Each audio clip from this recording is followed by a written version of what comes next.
Club के अंदर कदम रखते ही क्लब में बजते हुए तेज गाने उसके सर में होते दर्द को और बढ़ाने लगे थे। इतना दर्द था कि दिल की बाकी तकलीफ को भूल जाए, मगर वो जानबूझकर खुद को और दर्द देना चाहता था। वो नाचते हुए लोगों के बीच से निकलकर क्लब के एक कोने में जा बैठा था। सफेद रंग के पाउच पर आराम से बैठते ही पीछे कमर टिकाते हुए उसने अपनी आंखें बंद की थीं। आंखों से आंसू निकलकर गालों पर बहने लगे थे। वो बार-बार अपने आंसू साफ कर रहा था, होठ हल्के-हल्के कँपकँपा रहे थे। उसने पैंट की जेब में हाथ डालते हुए सिगरेट का डब्बा और लाइटर निकाला था। एक सिगरेट सुलगाकर अपने होठों से लगाई थी। वो इस कदर दर्द में था कि सिगरेट भी उसके हाथों में हिल रही थी। कुछ दूरी पर बैठा आदमी उसे दिलचस्पी से देख रहा था, जैसे इस पर नजर रखने के लिए बैठा हो। फिर फोन निकालकर कान से लगाया था। बस टूटा हुआ लग रहा है, उसने फोन पर बताया था। हाँ, बच्चों की तरह रो रहा है। लगता है कुछ ज्यादा ही टूट गया है, उस आदमी ने मुस्कुराते हुए दिलचस्पी से बताया था। उसकी नजरें आतिफ पर जमी हुई थीं, जो खाली खाली नजरों से क्लब की छत को देखता हुआ गहरी गहरी कश ले रहा था। लोहा गर्म है, हथौड़ा मार देना चाहिए। हो सकता है हमारा नामुमकिन काम ये टूटा हुआ आशिक कर दे। बिलाल खान से शादी हो जाने के बाद शाजिया तक पहुंचना हमारे बस में नहीं रहा है, वो आदमी समझते हुए बोला था। आगे मिलने वाली खबर पर उसने हाँ में सर हिलाया था। हाँ बिल्कुल, जूली यहीं पर है, किसी नए शिकार को तलाश कर रही है। अगर इस जख्मी शेर को काबू कर लेती है तो हमारे दुश्मनों को पकड़ने के लिए यही हमारा शिकार बन जाएगा। वो आदमी कमीनेपन से बोला था और मुस्कुराते हुए एक वेटर को इशारा किया था। ब्लैक टॉप वाली जूली को बुलाओ, वो वेटर के कान में कहता हुआ वापस अपनी नजरें आतिफ के ऊपर टिका गया था। कुछ ही देर बाद लहराती हुई कमर के साथ एक गोरी चिट्टी मेकअप करी हुई मॉडर्न दिलकश लड़की ने इस आदमी के कंधे पर हाथ रखा था। तीखे नैन नक्श लिए वो लड़की किसी भी मर्द को अपने ऊपर फिदा करने का हुनर रखती थी। तुम्हारा शिकार वो है जूली, अगर हाथ आ गया तो समझो तुम्हारे पास नोट ही नोट होंगे। उस आदमी के कहने पर जूली ने एक अदा से अपने बाल झटके थे। ये तो बच्चा है, एक इशारे पर अपना दिल मेरे हाथ में देगा। जस्ट वेट एंड वॉच, ये कहती हुई जूली एक अदा से आतिफ के पास बढ़ी थी। आतिफ के हाथ से सिगरेट ली थी। एक नजर आतिफ ने उसे देखा था। मॉडर्न खूबसूरत लड़की, ऐसा होना इस क्लब में आम बात थी। सिंगल लड़कियां वहां पर लड़कों को खुद प्रपोज करती थी। नॉट इंटरेस्टेड, जस्ट मूव मी, झिझक से आतिफ ने कहते हुए दूसरी सिगरेट जलाई थी। अभी एक कशे लिया था जब जूली ने उसके हाथ से सिगरेट लेते हुए अपने होठों से लगा ली थी। आतिफ ने कुछ नहीं कहा और फिर तीसरी सिगरेट जलाई, मगर जूली ने वो तीसरी सिगरेट भी आतिफ के हाथ से ले ली थी। आतिफ को गहरी नजरों से देखने लगी थी।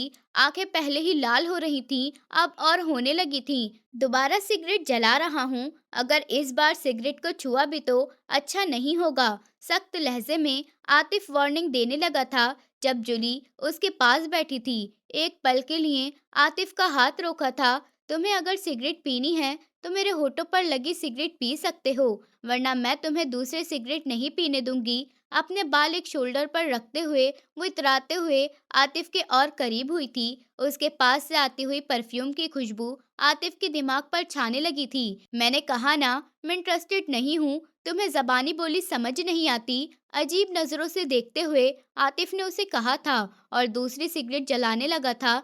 इससे पहले कि जूली उसके हाथ से सिगरेट लेती, आतिफ ने उसकी फटी हुई जीन्स से दिखती हुई उसकी टांग पर सिगरेट लगाई थी। जोर से चीख मारती हुई जूली पीछे हुई थी। इतने तेज म्यूजिक होने के बावजूद भी कई लोगों ने मुड़कर उन्हें देखा था। मैं तुम्हें छोड़ूंगी नहीं, तुम जानते नहीं हो मुझे, जूली ने रोते हुए सफाई दी थी। आतिफ ने हाथ उठाकर उसे इशारा दिया था कि वो सर से लेकर पैर तक जलती हुई वहां से निकली थी, जबकि सामने बैठा हुआ आदमी उठकर आतिफ के पास आया था। उसने दूसरा दाव खेला था। अगर वो लड़की के जाल में नहीं फंसता तो कामयाबी और दौलत के दाव में फंसता, और वो भी अकेला था। अगर उसका दोस्त साहिल उसके साथ होता तो ये करना बहुत मुश्किल होता, क्योंकि उसका दोस्त साहिल जज्बाती नहीं था। ऐसा गुस्सा करने का कोई फायदा नहीं है। अगर तुम गुस्से को ही अपना जुनून बना लोगे तो कामयाब हो जाओगे, उस आदमी ने आतिफ को देखते हुए कहा था। मगर आतिफ ने उस आदमी को ऐसे इग्नोर किया था जैसे कुछ सुना ही ना हो। मैं बिलावर का आदमी हूँ, इस बार उस आदमी ने कहा तो आतिफ ने नजर घुमाकर उसे देखा था। सच कह रहा हूँ, बिलावर का आदमी हूँ। तुमने अपने दोस्त के साथ मिलकर जो टास्क पूरा किया है, उसके बाद पूरी गैंग में तुम्हारी वाह वाह हो रही है। इस आदमी के फक्र से कहने पर आतिफ सीधा होकर बैठा था। आतिफ ने माथे पर बल डालकर पूछा था, तुम कैसे जानते हो मैंने या मेरे दोस्त ने कोई टास्क पूरा किया है, जबकि हमारी पहचान कोई नहीं जानता। आतिफ ने एक नोकदार चीज इस आदमी के कान के नीचे रखी थी। गलती से भी कुछ मत करना, अगर मैं मरा तो तुम्हारा पूरा खानदान मरेगा। बिलावर का सबसे खास आदमी हूँ मैं। तुम क्या, तुम्हारी पूरी हिस्ट्री जानता हूँ। तुम्हें वो टास्क भी मैंने ही दिया था, समझे तुम। आतिफ का हाथ पीछे जकड़ते हुए वो आदमी कड़क लहजे में बोला था। तुम्हारा नाम क्या है? आतिफ ने पूछा था। अबीर। उस आदमी के नाम बताने के बाद आतिफ कुछ देर खामोशी से उसे देखता रहा था। तुम मेरे ऊपर नजर रख रहे हो? आतिफ ने गुस्से से पूछा था। जो हमारी गैंग में होता है उसकी सांसों का भी हिसाब रखते हैं हम, और तुम तो हमारी रेस के घोड़े हो। अबीर ने उसका कंधा थपका था। मुझे कोई शौक नहीं है तुम्हारी रेस का घोड़ा बनने का। जो टास्क मैंने किया वो पहला और आखिरी टास्क था। आतिफ कहता हुआ वहां से उठने लगा जब अबीर ने उसकी कलाई पकड़ी थी। मोहब्बत में नाकाम हुए हो तो मोहब्बत में नाकाम हुए हो तो अपनी नाकामयाबी को कामयाबी में ऐसे बदलो कि दुनिया तुम्हारी वाह वाह करे। अगर ऐसे नाकामयाब आशिक बनोगे तो सड़क पर भीख मांगते फिरोगे। अबीर ने खड़े होकर आतिफ के कंधे पर हाथ रखा था। आतिफ उसे देखता रह गया। चलो मेरे साथ। अबीर ने उसे अपने साथ खींचा था और क्लब से बाहर निकलने लगे थे। आतिफ चुपचाप उसके पीछे चलने लगा था। शाजिया इसी वजह से तो उससे छीनी गई थी, क्योंकि वो पावरफुल नहीं था। अगर वो अयान की तरह सक्सेसफुल होता तो उसकी मोहब्बत भी आज उसी के पास होती। वो अबीर के साथ उसकी गाड़ी में बैठा था। कुछ देर सफर करने के बाद अबीर ने उसके आगे सिगरेट बढ़ाई थी। उसे समझने में देर नहीं लगी थी। उस सिगरेट में नशा मिला हुआ था। मैं नशा नहीं करता। आतिफ ने उसका हाथ पीछे करते हुए नागवार लहजे में कहा था। कभी कभी चलता है, सारे गम धुल जाएंगे। अबीर ने वापस उसकी तरफ सिगरेट बढ़ाई थी। इंसान नशे में होश में नहीं रहता है। अगर वो नशे का आदी हो जाता है तो उसे अपनी उंगली पर नाचना आसान होता है। इस बार आतिफ ने उसके हाथ से सिगरेट थामी थी, लबों में दबाई थी और लाइटर जला रहा था जब आंखों के सामने रोती हुई आतिफा बेगम का चेहरा आया था। दिल अजीब सा हुआ था। अगले ही पल आतिफ ने सिगरेट अपने होठों से निकालकर मुट्ठी में मसलकर गाड़ी के बाहर फेंकी थी। मुझे हालात को फेस करना आता है, मुझे इन सब चीजों की जरूरत नहीं है। आतिफ सख्ती से कहता हुआ मुंह फेर गया था, जबकि अबीर ने अपने होठ मींचे थे। वो लड़का कम उम्र का जरूर था, मगर काफी टेढ़ा साबित हो रहा था। गाड़ी एक दूसरे और पहले वाले क्लब से कहीं बड़े क्लब के सामने रुकी थी। वो दोनों गाड़ी से उतरकर क्लब की तरफ बढ़े थे। अबीर प्राइवेट रूम की तरफ जाते हुए आतिफ को अपने पीछे आने का इशारा कर रहा था। वो अबीर के पीछे एक प्राइवेट रूम में आया था। अंदर 3 लोग बैठे थे और उनके आगे शराब की बोतलें रखी थी। तुम्हारा बॉस कौन है? आतिफ के सवाल करने पर इससे पहले अबीर कुछ बोलता, कमरे के अंदर एक और दरवाजा खुला था और नाइट गाउन में एक मजबूत बॉडी वाला नौजवान बाहर निकला था। मैं हूँ बॉस, फैसल शाह। वो इंसान चलता हुआ आतिफ के पास आया तो वो कुछ पल के लिए आतिफ उसे देखता रहा था। आतिफ भी उसकी पर्सनैलिटी पर हैरान हो गया था। वो जवान बॉडी बिल्डर था, एक खूबसूरत नौजवान था। कोहनी के नीचे सांप की शक्ल का एक टैटू बना हुआ था। बैठो आतिफ, तुम बहुत काम के बंदे हो। मुझे तो तुम्हारा फ्यूचर एक सितारे की तरह नजर आ रहा है। बिलावर ने सबको बाहर जाने का इशारा किया था। कमरे में सिर्फ आतिफ और अबीर ही रह गए थे। उससे क्या काम है? आतिफ ने होठ मींचते हुए पूछा था। बिलावर मुस्कुराया था। तुम पर दिल आ गया है। तुम्हारा जैसा बंदा ही चाहिए था मुझे, जिस पर मैं सब कुछ छोड़ सकूं। सुना है कि तुम्हारी महबूबा की किसी और से शादी हो गई है। अफसोस हुआ मुझे बहुत। बिलावर की बात पर आतिफ सख्ती से मुट्ठी मींच गया था।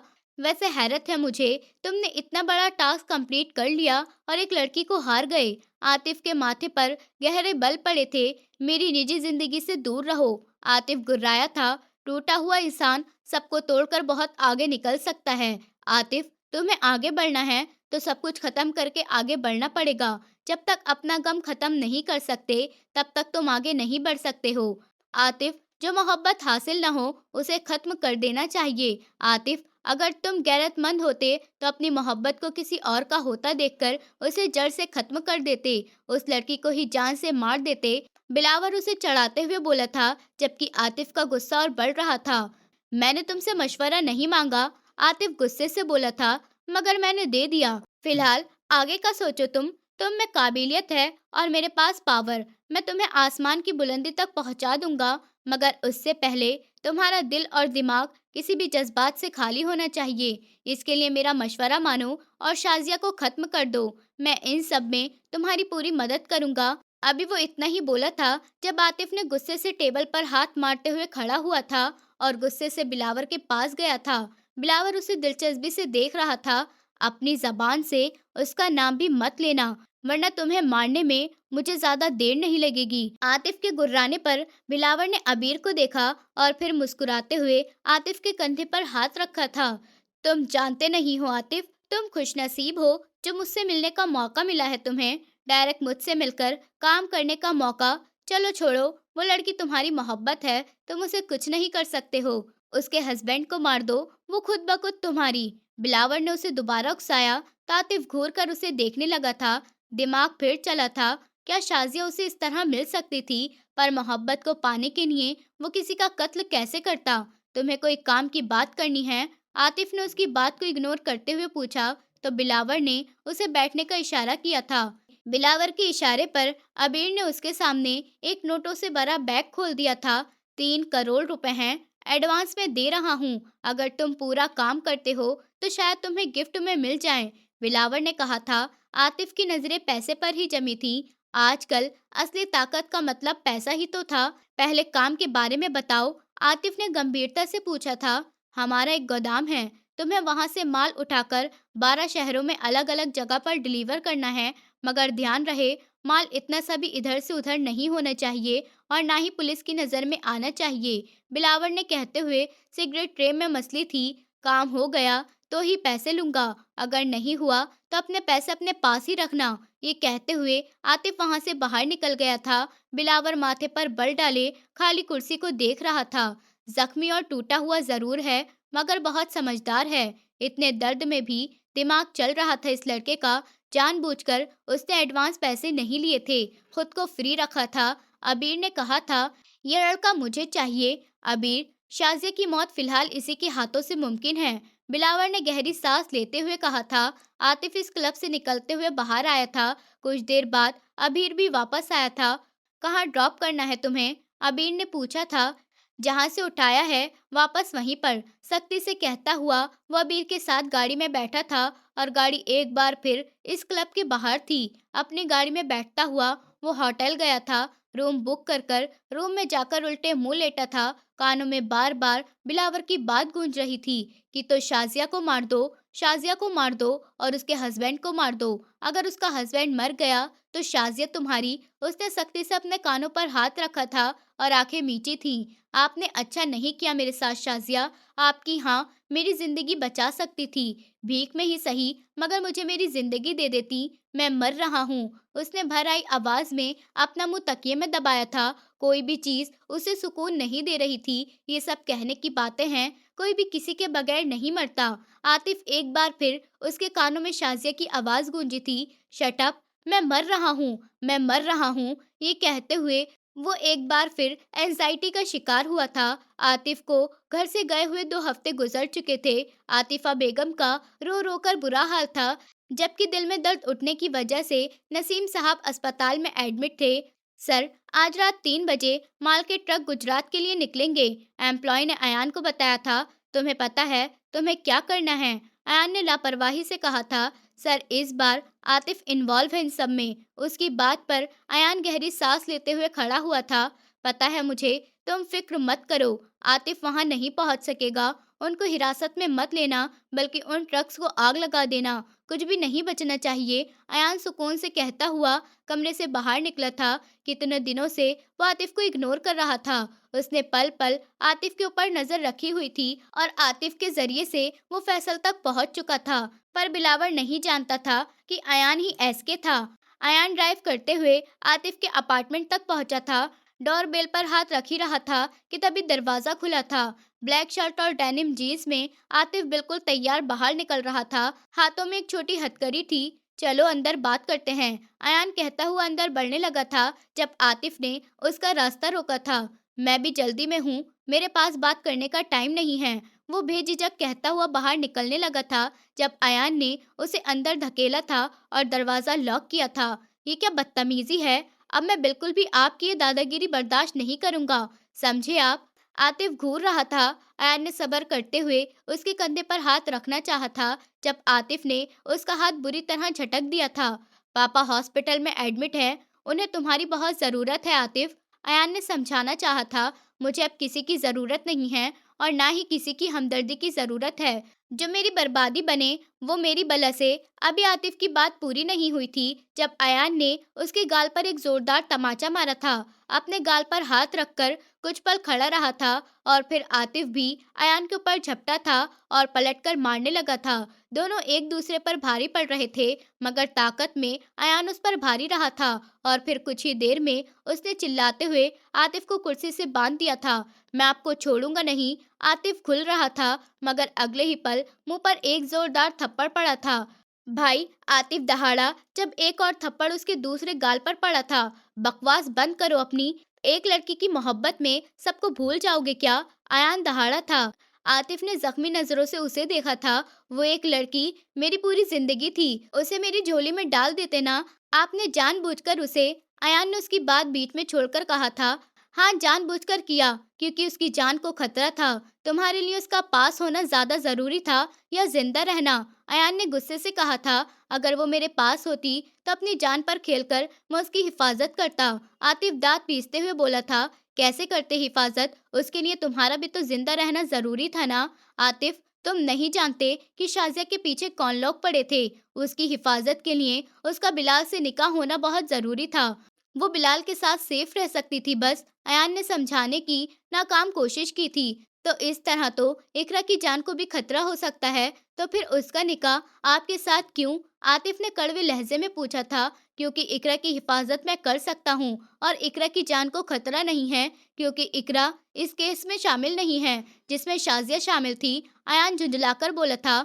मेरी बात सुन आतिफ, नदीम अंकल के पास फैसल शाह उर्फ बिलावर हैदर मलिक और भी इन जैसी बड़ी बड़ी हस्तियों के खिलाफ सारे सबूत थे, जिसका मुकाबला करना हमारे बस की बात नहीं थी। हम लोग उन लोगों से मुकाबला नहीं कर सकते थे और वो लोग बहुत आसानी से नदीम अंकल को मार सकते थे। इसलिए उन्होंने इस पेन ड्राइव का पासवर्ड शाजिया का आई कोड रखा था, ये सोचकर कि किसी का भी शक शाजिया पर नहीं जाएगा। पर कुछ ही महीनों में इन लोगों को शाजिया की खबर हो गई थी। पासवर्ड चेंज नहीं हो सकता था, मगर अगर शाजिया मर जाती तो वो फाइल बेकार हो जाती जिसमें सारे सबूत थे। जल्दबाजी में नदीम अंकल से ये गलती हुई थी। बिलाल पायलट है, हर दूसरी कंट्री में उसका आना जाना है और वो एजेंसी का खास आदमी है। बिलाल के बाप एजेंसी के हेड हैं। शाजिया कहीं भी चली जाती, कितनी ही कंट्री चेंज कर लेती, मगर सेफ नहीं रह सकती थी सिवाय बिलाल खान के घर के अंदर। अयान ने बड़ी समझदारी से उसे समझाया था। आतिफ नम नजरों से उसे देखने लगा था। आपने मुझे बहुत हल्के में ले लिया भाई, मैं इतनी ताकत रखता था कि उसकी हिफाजत कर सकता था। आतिफ जख्मी लहजे में बोला। तो अयान उसकी बात पर जोर से हंसा था। तुम उसकी हिफाजत करते? अच्छा, कैसे? तुमने खुद पहले इलीगल काम किया, वो भी किसके लिए? बिलावर के लिए, जो शाजिया की जान के पीछे हाथ धोकर पड़ा था। तुम्हारे फोन कॉल मैसेज सब उसके ट्रेस में हैं। यहाँ तक कि तुम कहाँ जाते हो, क्या करते हो, किससे मिलते हो, सब कुछ। शाजिया को मारना उनके लिए पलक झपकने के बराबर आसान था। हम शाजिया को तुम्हें सौंपकर तुमको नहीं खो सकते थे। अगर तुम शाजिया की मोहब्बत में बेबस हो तो तुम इस बात को समझो कि हम तुम्हारी मोहब्बत में बेबस हैं आतिफ। खुद अपने हाथों से तुम्हें मौत की खाई में नहीं धकेल सकते। तुम अपनी मोहब्बत में हम सबको बर्बाद मत करो। तुम्हारी मोहब्बत ने पापा को अस्पताल और मॉम को मेडिसिन तक पहुंचा दिया है और तुम इसे मोहब्बत कहते हो। इस मोहब्बत ने तुम्हें खुद को एक घिनौने काम में पहुंचा दिया, वो भी बिलावर के हाथों का मोहरा बन गए। उसके लिए ड्रग्स की सप्लाई कर रहे हो। अयान ने गुस्से से बोला था। मैं तुम्हें बोल रहा हूँ, तुम्हें जाना है तो जाओ, मैं समझूंगा कि मैं तुम्हारे ऊपर फातिहा पढ़ ली, क्योंकि अगर तुम ये काम करते हुए पकड़े गए तो तुम्हें भी मार दिया जाएगा। मैं अपने अंदर इतनी हिम्मत पैदा कर लूंगा कि तुम्हारे बाद अपने बाप का जनाजा भी अपने कंधों पर उठा सकूं, जो तुम्हारी मोहब्बत में उठेगा। गुस्से से कहते हुए अयान ने उसकी रस्सी खोली थी।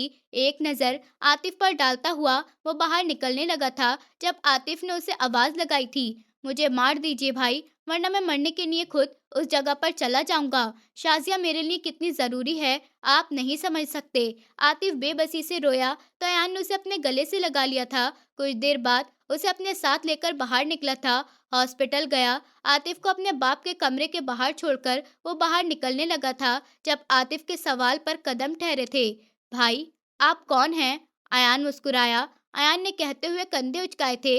इसके आगे आतिफ ने कुछ भी पूछना नहीं चाहा था। 4 घंटे बाद ही न्यूज़ चैनल पर 2 आदमियों समेत ट्रक और माल जलने की खबर हर कंट्री के न्यूज़ चैनल पर दिखाई जा रही थी। बिलावर गुस्से से पागल हो रहा था। और फिर कुछ ही घंटे बाद फैसल खान, हैदर शाह और 2-3 बिजनेसमैन के नाम सामने आए थे। उनके नाम के अरेस्ट वारंट और जिस्मानी तौर पर रिमांड जारी हुआ था। पुलिस और आर्मी के पहुंचने से पहले ही इन सबको मरवा दिया गया था। उन्हीं के आदमियों के हाथों वजह उनके पीछे मौजूद सबसे बड़ा चेहरा था, जिसका नाम या कोई भी बात किसी को नहीं पता थी। लेकिन अगर उनमें से एक भी बचता तो वह इंसान भी उस जगह पर आ जाता जिसका हाथ नहीं चाहिए। बड़े बड़े काम कर रहे थे। शाजिया की जान अब बच चुकी थी, क्योंकि जिनके खिलाफ सबूत थे वो सब मारे जा चुके थे। पूरी शहर में तहलका मच चुका था। लेकिन अगर इन सबके बीच कोई बर्बाद हुआ था तो वो आतिफ था। घर तो वापस लौट आया था, मगर उसका होना या ना होना एक ही बराबर था। इन सबको गुजरे 3 महीने हो चुके थे। जितना सब कुछ और बवाल इन 3 महीनों में आया था, अब वो सब पहले जैसे बनने लगा था। हालात नॉर्मल हो रहे थे, जबकि अयान को हदीद एजेंसी की तरफ से गोल्ड मेडल से नवाजा गया था। आतिफ आतिफा बेगम मुस्कुराते हुए आतिफ के कमरे में आई थी। वो जो गुमसुम सा बैठा था, कहीं सोचों में गुम था। माँ के बोलने पर पलटा था। उसने माँ की तरफ देखने से नजरें चुराई थी। तुम रो रहे हो? मर्द बच्चे ऐसे नहीं रोया करते आतिफ। आतिफा बेगम ने नरमी से कहा था। क्यों? मर्द बच्चे इंसान नहीं होते, या ऊपर वाले ने उनके दिल में दर्द को महसूस होने वाली कोई चीज नहीं बनाई है? आतिफ के सवाल पर आतिफा बेगम अपने होठ सख्ती से मीच गई थी। हम नदीम साहब के कहने पर अयान और इकरा की शादी जल्द ही तय कर रहे हैं, आतिफा बेगम ने उसे बताया था। हाँ तो करिए, उसने एकदम से कहा था। पर नदीम साहब चाहते हैं कि पहले तुम्हारी शादी हो। आतिफा बेगम के कहने पर आतिफ के माथे पर बल पड़े थे। वो होते कौन हैं? मेरी जिंदगी का फैसला करने वाले। उनसे जाकर कह दीजिए कि वो अपने काम से काम रखें। आतिफ गुस्से से बोला था। तुम इतने बदतमीज कब से हो गए आतिफ? तुम तो ऐसे नहीं थे। हाँ, उन्हें तुम्हारी जिंदगी का फैसला करने का कोई हक नहीं है, लेकिन उनकी बेटी की जिंदगी का फैसला तो उन्हीं के हाथ में है ना। वो चाहते हैं कि छोटी बेटी से पहले बड़ी बेटी की शादी हो।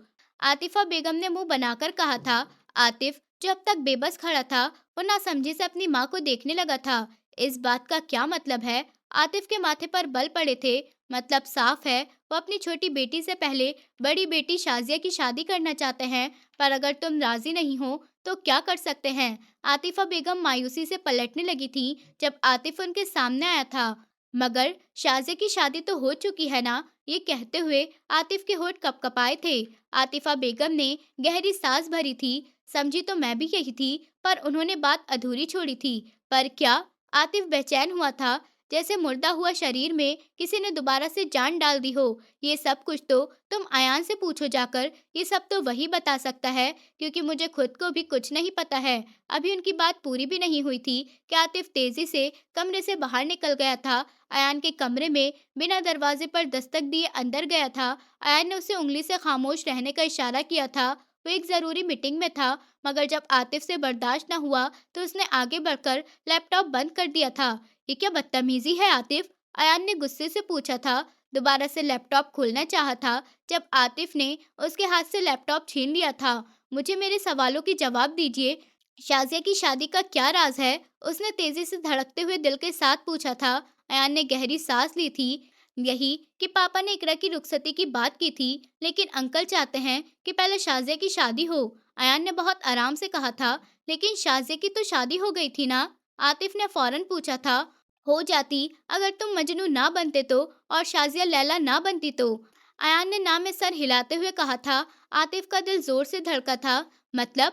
उसने तेजी से धड़कते हुए दिल के साथ पूछा था। मतलब ये कि हमें पहले नहीं पता था कि तुम्हारी तरफ से मामला इतना संगीन हो गया है। जब हमने शाहिद साहब से शाजिया की सेफ्टी की बात की तो उन्होंने अपने बेटे बिलाल का रिश्ता पेश कर दिया था। लड़का भी बहुत अच्छा था, हर चीज में किसी को कोई एतराज भी नहीं था। ये रिश्ता पक्का भी हो गया था। फिर तुमने बवाल शुरू किया और नदीम अंकल को गुस्सा दिला दिया, लेकिन उन्होंने निकाह पर शाजिया को एक बार कबूल है बोलने के बाद शाजिया ने दूसरी बार कबूल है नहीं कहा था। फिर मैं तुम्हारा वकील बनकर शाहिद साहब और बिलाल से बात की थी, तुम दोनों के बारे में उन्हें बताया था, तो उन्होंने थोड़ा सा एतराज किया कि इस बारे में हमें पहले ही आप लोगों को बता देना चाहिए था, लेकिन फिर वो लोग मान गए थे। उस वक्त नकली निकाह कर कर मिठाइयाँ सबको खिला दी गई थी ताकि शाजिया के निकाह की न्यूज़ सबको पता चल जाए। अयान ने बड़ी आराम से बताया था। आतिफ आंखें फैलाए किसी छोटे बच्चों की तरह अयान को देख रहा था, जैसे किसी बात पर यकीन न आया हो। सब कुछ एक ख्वाब सा लग रहा था। और भला ऐसा हकीकत में होता भी कहाँ था? ये बात आपने मॉम को नहीं बताई थी? हाँ, किसी को भी नहीं बताई थी सिवाय मेरे नदीम अंकल और शाजिया के, और हाँ, हमारे खास कामवाली के। आखिर में कहते हुए अयान मुस्कुराया था। तो मुझे क्यों नहीं बताया था? मुझे बेहोश क्यों किया था? मुझे इतना दर्द क्यों दिया गया? अगर मैं अपनी जान ले लेता तो? आतिफ की बात पर अयान जोर से हंसा था। नहीं, मैं जानता था कि तुम बहुत समझदार हो। ऐसी कोई भी बेकार की हरकत नहीं करोगे। तुम्हें खुद तुम्हारे आगे का फ्यूचर बेकार थोड़ी करना था। रही बात बाकी सबको बताने की, तो इसलिए नहीं बताया कि औरतें जिस काम में शामिल होती हैं, फिर वो काम खराब हो जाता है। और तुम्हें इसलिए नहीं बताया क्योंकि तुम खुद बिलावर की गोद में झूला झूल रहे थे।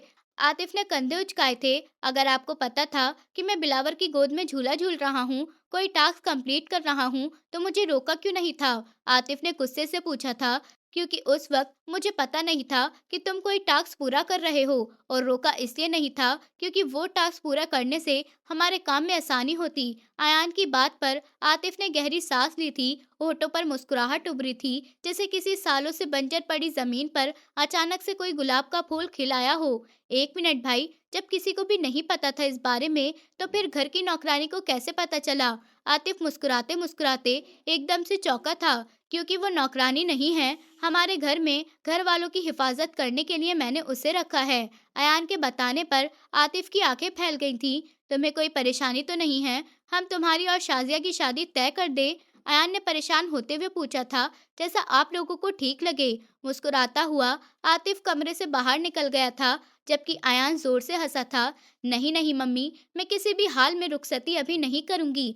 निकाह तो मैंने आपके कहने पर कर लिया था, मगर रुखसती अभी नहीं। इकरा रुखसती का सुनते ही उखड़ सी गई थी। इकरा, आखिर तुम्हें परेशानी क्या है? अयान तुम्हारी ही पसंद है ना, फिर क्यों इतना ड्रामा कर रही हो? शबीना बेगम ने परेशान होते हुए पूछा था।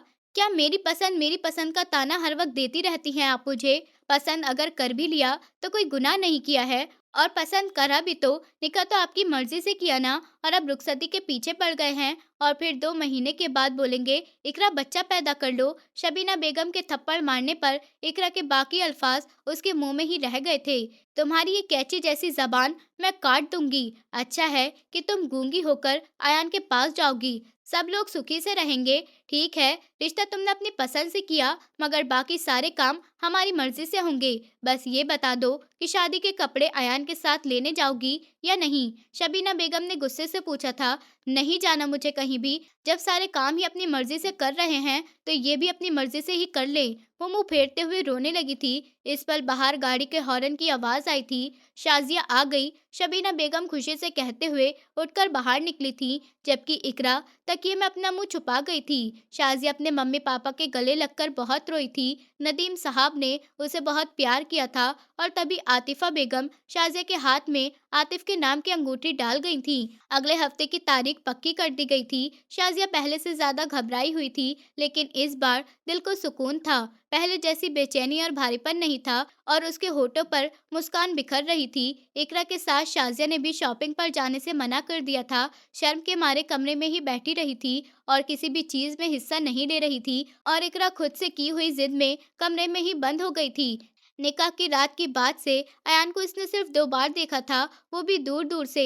न जाने वो कहाँ बिज़ी हो गया था, एक चक्कर तक नहीं लगाया था। जबकि अयान की सच्चाई जानने के बाद इकरा की जान हलक तक ज़रूर आई थी कि वो कोई गुंडा नहीं था, बल्कि train secret officer, army officer था। "मत आना अंदर, मुझे किसी से भी बात नहीं करनी है।" दरवाजे पर दस्तक होने पर वो बिना देखे मुंह बनाए बोली थी। दरवाजे पर हाथ बांधे खड़ा अयान गहरा मुस्कुराया था। कमरे के अंदर आते हुए उसने दरवाजा बंद किया था। अपने हाथ में रखा बड़ा सा बैग बेड पर रखा था। "जब मैंने कहा था अंदर मत आना, तो फिर आप क्यों आई?" वो गुस्से से कहती हुई बैठी थी। फिर पीछे खड़े अयान को देखकर सख्ती से होठ मींचे थे। "आप यहाँ? मम्मी कहाँ हैं?" इकरा ने घबराकर पूछा था। अयान मुस्कुराता हुआ बेड के पास आया तो इकरा बेड की दूसरी साइड से उतर गई थी।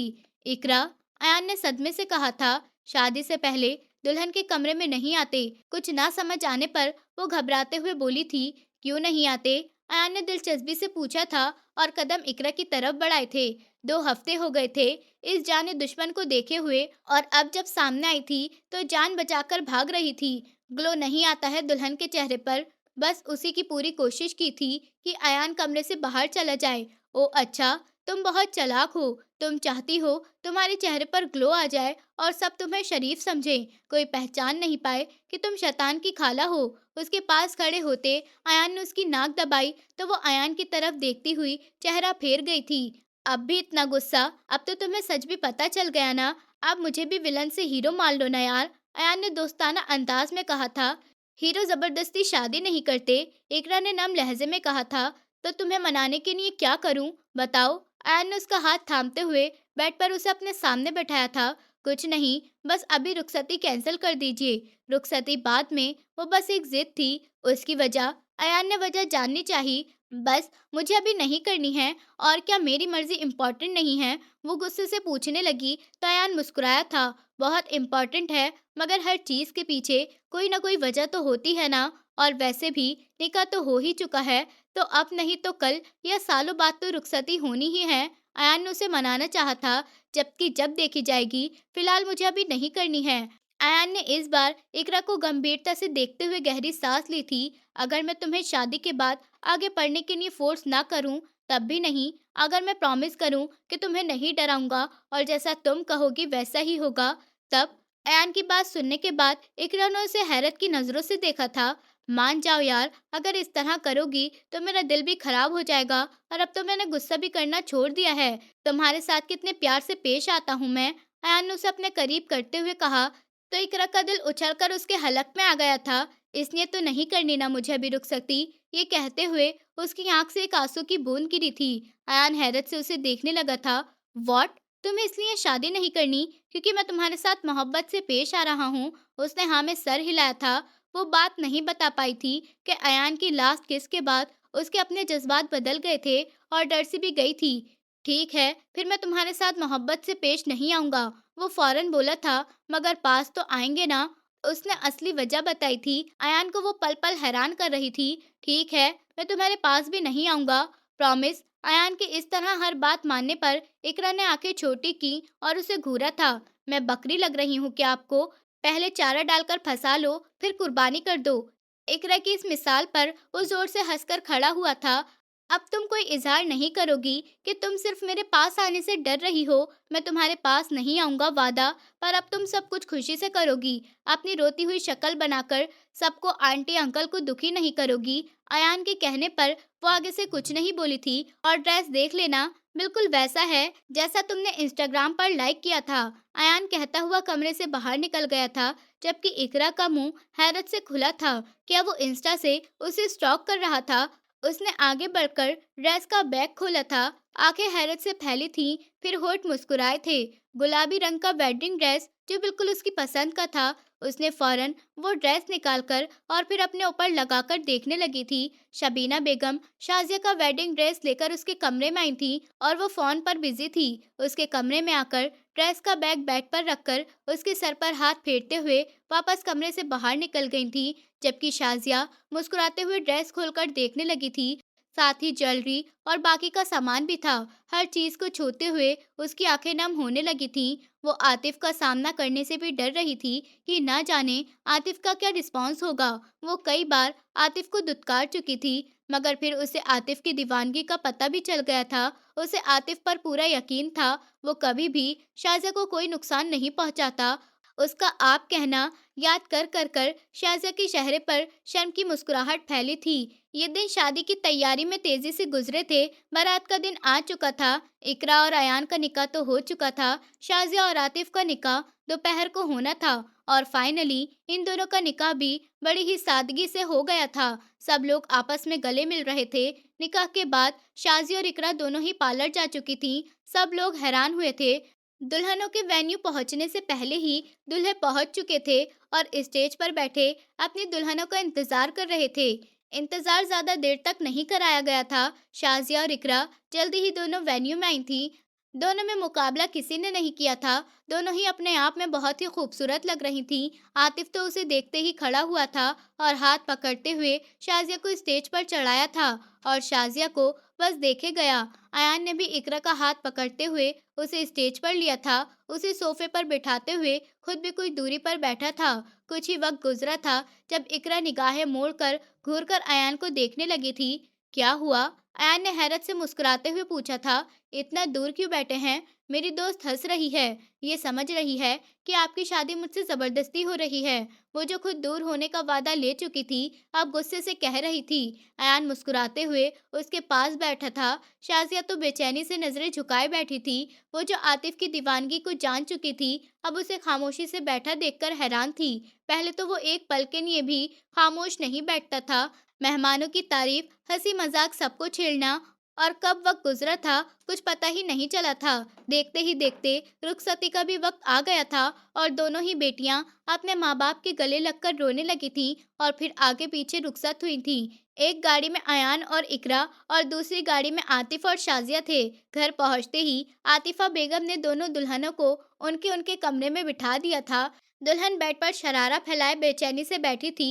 जब अयान कमरे में आया था, कमरे का दरवाजा बंद करते हुए गहरी निगाह इकरा पर डाली थी और दूसरी तरफ इकरा ने गहरी सांस लेते हुए नींद से आंखें मीची थी और अयान को देखने लगी थी।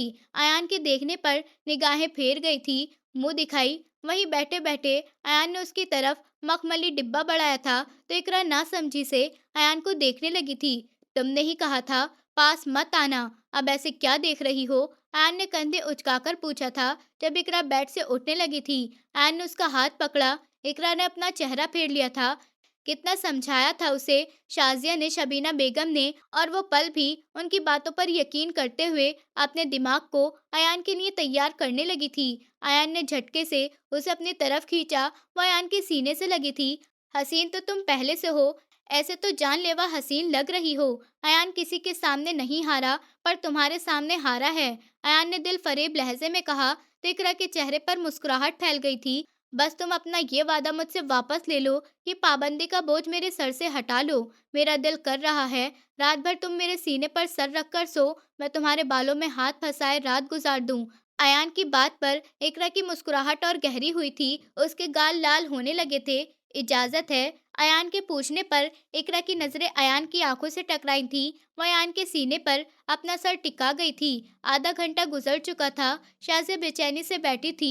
आतिफ कमरे में आया था। उसने शाजिया को नहीं देखा था, बल्कि बालकनी में चला गया था। कुछ ही पल गुजरे थे जब उसे अपने पीछे आहट महसूस हुई थी। आतिफ, शाजिया ने उसे पुकारा था। मैं आपसे नाराज नहीं हूँ शाजिया, मैं आपसे नाराज हो ही नहीं सकता। बस डर लग रहा है कि आपके पास आया और कुछ हुआ तो मेरी आँख खुल जाएगी और सब कुछ खत्म हो जाएगा। वो बोला तो शाजिया की आंखों से आंसू बहने लगे थे। मैंने ये दिन कितनी मुश्किल से गुजारे हैं, कोई भी नहीं समझ सकता। आपने कहा था कि कोई किसी के लिए नहीं मरता, लेकिन अगर आप देखते तो पता चलता कि किसी के लिए मरना सिर्फ शरीर में जान होने को नहीं कहते हैं। अगर इंसान का दिल मर जाए तो वह इंसान भी बेजान हो जाता है। आतिफ के कहने पर शाजिया के मुंह से सिसकी निकली थी।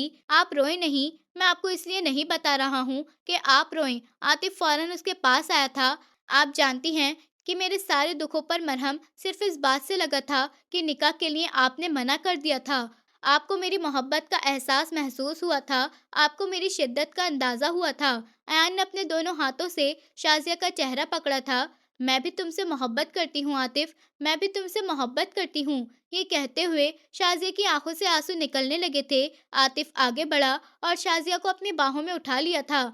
मैंने आपसे इसलिए शादी नहीं की है कि मैं आपको रुलाऊँ। अब रोना बंद करिए प्लीज़। मैं आपको वो सब दिखाना चाहता हूँ जो आपने आपके लिए किया है, और जो मैंने आपके लिए किया है, वो भी जब मुझे मोहब्बत का एहसास तक नहीं था। आतिफ़ ने उसे बेड पर बिठाया था। वो बच्चों की तरह एक्साइटेड होता हुआ अपनी अलमारी से बॉक्स निकालने लगा। हर बॉक्स में डॉन कार्ड और ड्राइंग थी। सब कुछ शाज़िया को दिखा रहा था और शाज़िया उसकी मोहब्बत और शिद्दत को देखकर नम आँखों से मुस्कुरा रही थी। फाइनली दोनों की मोहब्बत दोनों को मिल चुकी थी। दोस्तों, उम्मीद करती हूँ आपको हमारी कहानी पसंद आई होगी। कहानी पसंद आई है तो वीडियो को लाइक करें, चैनल पर नए हैं तो चैनल को सब्सक्राइब करें, और हाँ, नोटिफिकेशन बेल को ज़रूर दबाएं ताकि अगली अपडेट सबसे पहले आपको मिले।